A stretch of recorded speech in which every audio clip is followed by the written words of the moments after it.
அன்பு நண்பர்களுக்கு டாக்டர் சர்வானந்தாவின் இனிய வணக்கங்கள். நண்பர்களே, மனதின் குரல். இந்த மனதின் குரலில் இன்றைக்கு பார்க்க போகிறது ரொம்ப விசேஷமான தலைப்பு. என்ன தலைப்புன்றீங்களா? மூடுன்னா என்ன? மனநிலை. சொல்லுவாங்க, அப்போ தலைவருக்கு மூடு சரியில்லை, இப்போ போய் பார்த்துறாத அப்படின்னு சொல்லுவாங்க. அல்லது இன்றைக்கி நம்ம அதிகாரிக்கு எம்டிக்கு மூடு சரியில்லை அப்படிம்பாங்க. இன்னும் வீட்டில் வந்தால், அப்பா அம்மா இன்றைக்கி மூடு சரியில்லை, ஜாக்கிரதையாக பேசு அப்படின்னு என்ன சொல்லுவாங்க? நம்முடைய செல்லங்கள் சொல்லுவாங்க இல்லையா?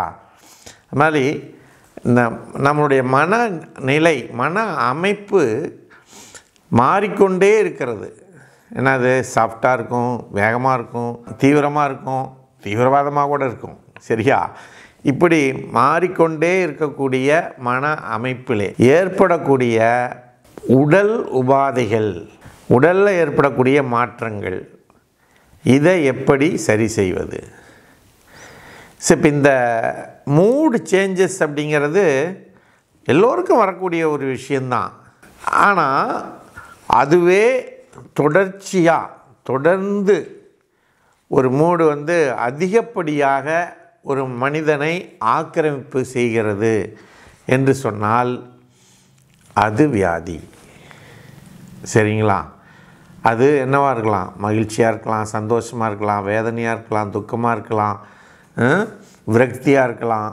இப்படி எந்த ஒரு இதாக இருந்தாலும் அப்படியே தொடர்ச்சியாக அது போச்சுன்னா எங்கேயோ நம்முடைய மனதிலே, நம்முடைய மூளையிலே பிரச்சனை இருக்கிறது அப்படிங்கிறது தான்.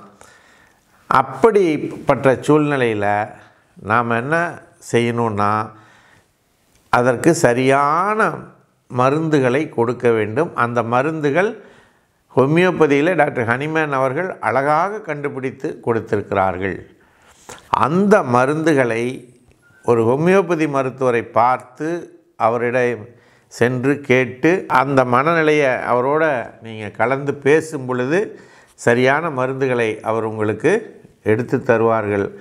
அதை பயன்படுத்தி இந்த மூடு சேஞ்சஸ், அதிலிருந்து நீங்கள் அந்த பிரச்சனையிலிருந்து வெளிவந்து இந்த உலகத்தோடு இயந்து வாழ்வதற்கு, இனிமையாக வாழ்வதற்கு, மகிழ்ச்சியாக சந்தோஷமாக வாழ்வதற்கும், அந்த மூடுனால் ஏற்படக்கூடிய நோய்களிலிருந்து, டிப்ரெஷனு, இரிட்டேஷனு, டென்ஷனு, கோபம், வெறுப்பு, வெறித்தனம், இதை எங்கே கொண்டு போய் விடுன்னா கொலை செய்கின்ற நிலை அளவுக்கு கொண்டு போய் விடக்கூடிய பிரச்சனைகளிலிருந்து விடுபட்டு நலமாக வாழ இறைவனை பிரார்த்தித்து வாய்ப்பளித்த சர்வம் மற்றும் யோகம் யூடியூப் சேனலுக்கு நன்றி கூறி விடைபெறுகிறோம். நன்றி, வணக்கம்.